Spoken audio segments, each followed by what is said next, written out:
Denning. I want to thank Federico and the Hayek Center and Templeton Foundation and the club here for hosting everybody.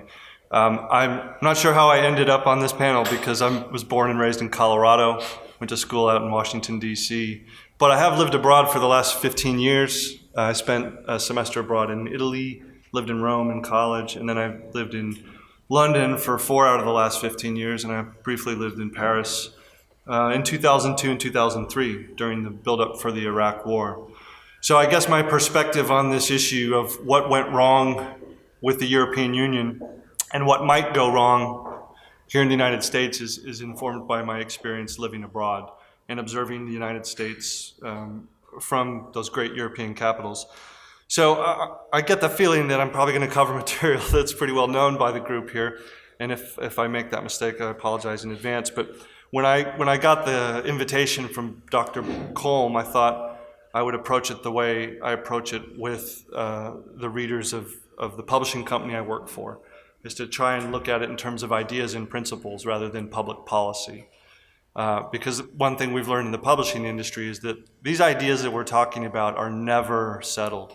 You know, that phrase, the science is settled, has become popular. The argument for liberty never ends. We're seeing it. And we shouldn't forget that some of the key thinkers in the American Revolution were Europeans. Montesquieu and John Locke. We borrowed some of our greatest ideas directly from a very proud heritage. But when I looked at the idea, I thought, I'll just begin at the end and then come back to how I got to the conclusions. Where did Europe go wrong in their project, and what is the risk for us? Well, in my analysis, it was the relentless centralization of power, and particularly executive power at the institutional level. We call that in the States now the administrative state. So it's not necessarily just the executive branch, but it's the departments of the executive branch and the people who are not elected, but now de facto make law that affects everybody. That happened in Europe as well at a particular time.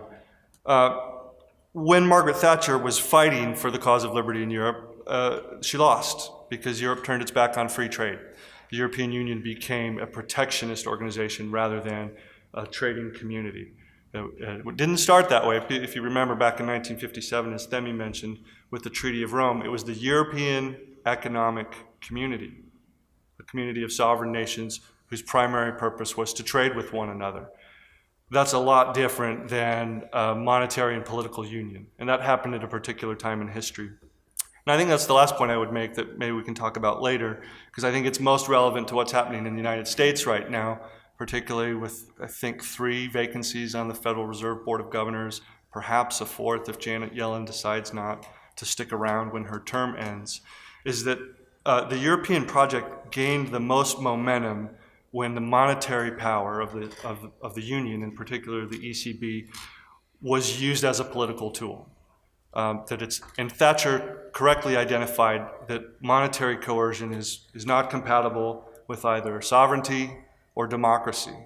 But unfortunately, she was a little bit behind the playbook with the people she was competing with. So if I had to pick a date, which I'm sticking strictly to my brief here, I'll just go back and start in 1988.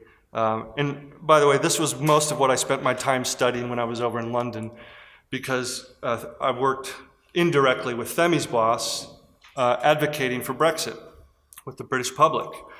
So we went back and revisited a lot of these issues, not only to the British decision to join the EU in the 70s, but the history of the EU and what it was meant to be. So I'm going to skip most of the history, but when we were studying Thatcher, and Barbara brought this up to me, in 1988 there was a European Commission summit in Hanover.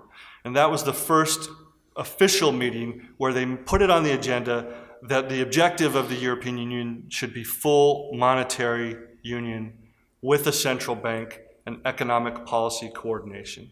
So this had been in the background for many years, but it then became a front agenda item, which of course led to the introduction of the euro and later the ECB. But Thatcher fought this, and in fact, for those of you who remember, in 1988, as kind of a counter to that position, she gave her famous Bruges speech. And rather than advocating for a vision of Europe based on a central state with coordinated political activity and monetary power and even an army, she laid out her 4 principles. And I love that. She didn't tackle it as a public policy issue. She said, we want Europe to be a community of nations based on entrepreneurship. She had 3 other things she'd mentioned, but they were, this is at the same time she was talking with Ronald Reagan. So willing cooperation between sovereign states. So no loss of parliamentary sovereignty, and importantly, no loss of control of your own currency or your own interest rates. Greece, among other countries, saw what would happen in a crisis when you lose control of your currency and your interest rates.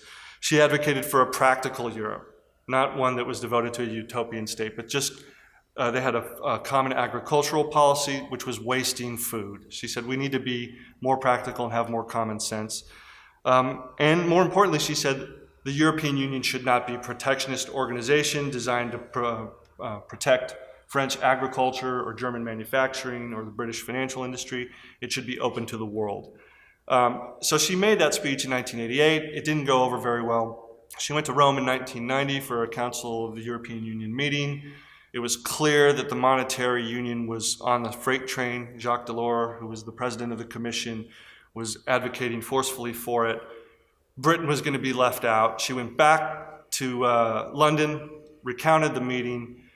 She gave her famous speech in Parliament where she had said that Mr. Delors wants a European Parliament to assume legislative responsibility. He wants the Commission to be the executive branch of Europe, and he wants the Council of Ministers to be the Senate. And Thatcher famously said, no, no, no. And she received resounding applause from her party, but behind the scenes, her foreign minister quit shortly thereafter, and of course she was out of power by the end of the month. So what went wrong? I think from that point on, the European project has just picked up momentum, and Britain's relationship with the EU has always been building toward what happened with the referendum. But I guess the question I ask is, why was Thatcher so opposed to monetary union? And why did that become the sticking point with her vision of Europe?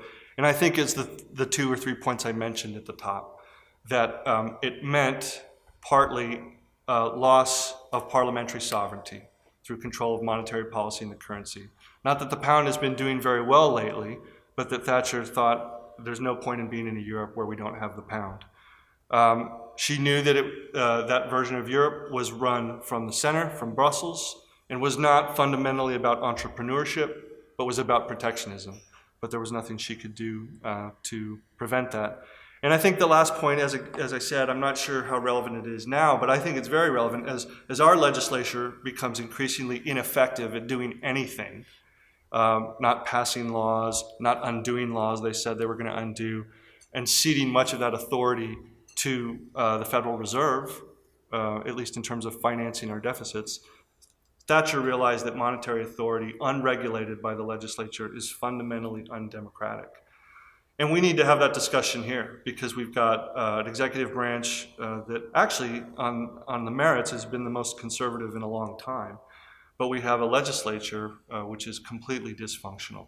And in the meantime, the Federal Reserve has expanded its balance sheet to $4.5 trillion.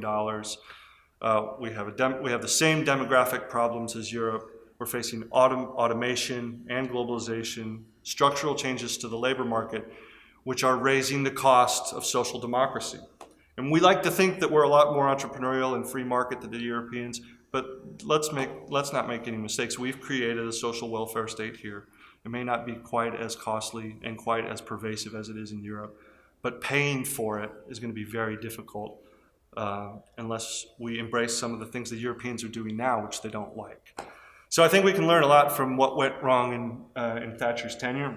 Not sure we can prevent it, but as I said, I think the battle of ideas is never over. So I enjoy coming to places like this because it gives me some ammunition and some new ideas to get out there and fight the good fight. So good luck to you guys. Thank you very much, Ron.